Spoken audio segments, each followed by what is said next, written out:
பிரியமானவர்களே, இயேசு கிறிஸ்துவின் நாமத்தில் உங்களை நான் வாழ்த்துகிறேன். இப்போதான் மாதத்தில் முதல் நாள், வருஷத்தில் முதல் நாள் ஆரம்பித்த மாதிரி இருந்துச்சு.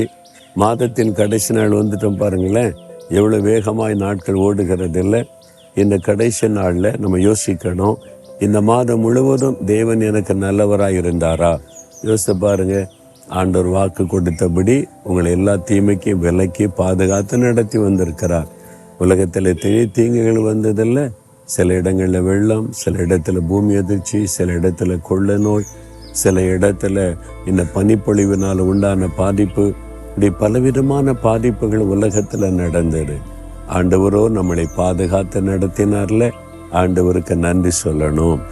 சரி, இந்த நாள் ஆண்டவர் என்ன சொல்கிறான்னு பார்த்தீங்கன்னா, ஏசாயா 58 அதிகாரம் 11 வசனத்தில், கர்த்தர் நித்தமும் உன்னை நடத்தி மகா வறட்சியான காலங்களில் உன் ஆத்மாவை திருப்தியாக்குகிறார். நித்தமும் நடத்தின தேவனுக்கு ஸ்தோத்திரம்னு சொல்லுங்க. தினந்தோறும் நடத்தினார்ல, ஆண்டவருக்கு நன்றி சொல்ல நம்ம கடமைப்பட்டிருக்கிறோம். ஆண்டவரே, நீர் நித்தமும் என்னை நடத்தினீர் அப்படின்னு ஆண்டவருக்கு நம்ம நன்றி சொல்லணும். சரியா? அப்போ ஆண்டவர் நடத்தி வந்த பாதையை யோசித்து பார்த்தா தான் உங்களுக்கு தெரியும்.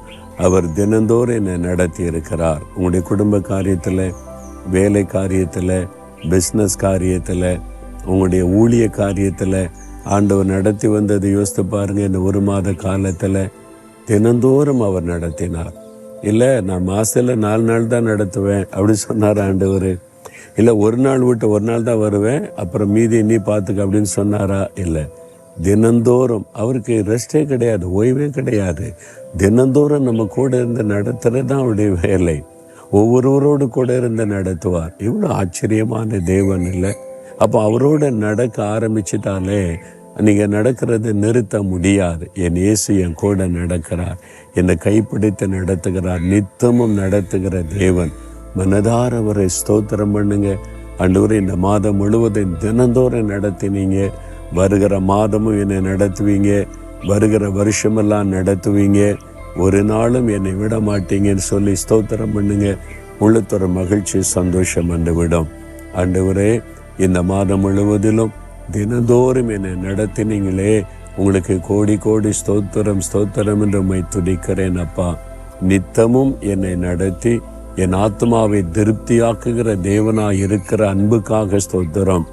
ஆண்டவரே, இந்த மகன் இந்த மகளை நித்தமும் நடத்தினீர், இனிமேல நடத்துவீர். உமக்கு நன்றி. இயேசுவின் நாமத்தில் ஜெபிக்கிறோம் பிதாவே. ஆமேன், ஆமேன்.